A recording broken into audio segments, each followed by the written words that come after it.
With violent and fiery protests gripping Paris and other cities across France in the wake of the fatal police shooting of a teenage boy, many of the millions planning a visit there this summer will be wondering if it's safe to go ahead with their trip.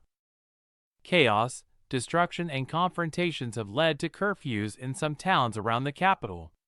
Bus and tram services face disruptions, with a nationwide shutdown ordered for 9 p.m. on Friday to try to stem another night of violence. As peak travel season gets underway, further boosted by the start of the 2-week Tour de France cycle race, the world's most watched sporting event, here are some answers to the questions that visitors may be asking. Areas within some of France's major cities have erupted in violence for several successive nights after a teenager named Nahel Merzouk, reportedly of Algerian descent, was fatally shot by police, an incident caught on video. Confrontations between police and protesters began on the night of June 27 in the Parisian suburb of Nanterre, where Merzouk was shot, and have since spread to other parts of the capital and several other cities. More than 800 people were arrested the night of June 29, as outrage continued to intensify. Merzouk's death appears to have become a flashpoint for anger about racial inequality in France and claims of police discrimination. Buildings, vehicles, and debris have been set alight during the turmoil.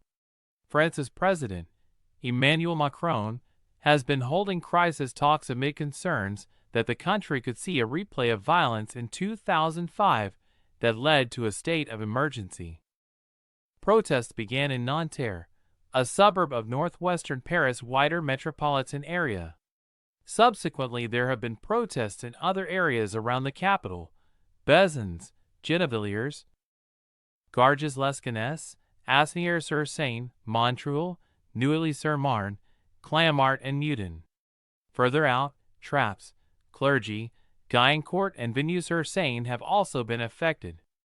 These are all beyond the Périphérique ring road that encircles the central Paris arrondissements, where most of the main tourist attractions and accommodations are located.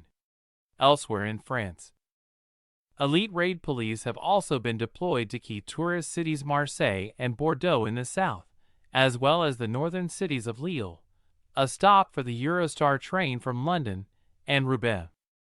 Limited curfews have been imposed in 2 towns close to Paris at the center of some of the worst violence. In Clamart, a curfew from 9 p.m. to 6 a.m. was put in place on Thursday and is set to continue nightly until July 3rd. Restrictions from 11 p.m. to 6 a.m. will be in place in Neuilly-sur-Marne. Transport networks have been severely affected. On Friday, France ordered the shutdown of all bus and tram services nationwide by 9 p.m. The measure, announced by the Ministry of the Interior, came a day after some services in and around Paris were suspended as a direct result of the violence, some of which has targeted transport infrastructure. In Clamart, one of the badly hit towns, a tram was set on fire. Several buses were torched in the Paris suburb of Aubervilliers.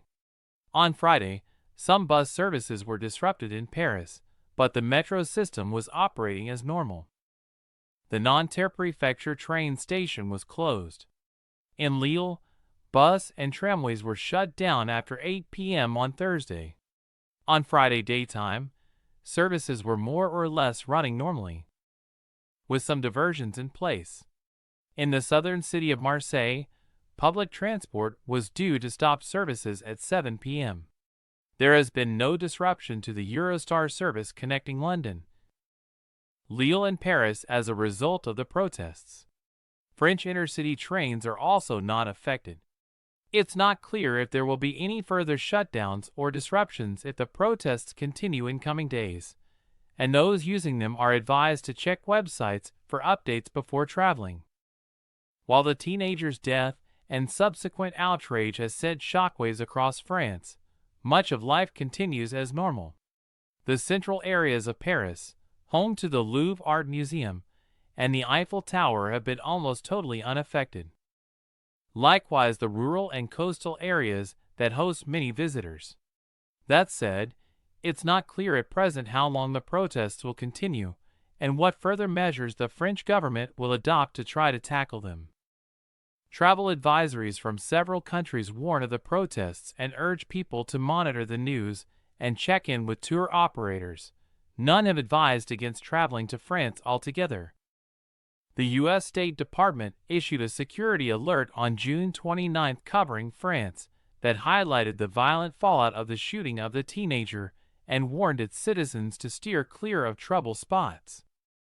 These demonstrations, along with spontaneous protests, are expected to continue and may turn violent, it said. U.S. citizens should avoid mass gatherings and areas of significant police activity as they can turn violent and result in clashes. Some cities are imposing curfews. As always, it is a good practice to notify friends or family of your whereabouts. Note that public transportation is being affected. It suggested monitoring media outlets France 24. RFI and the local for updates.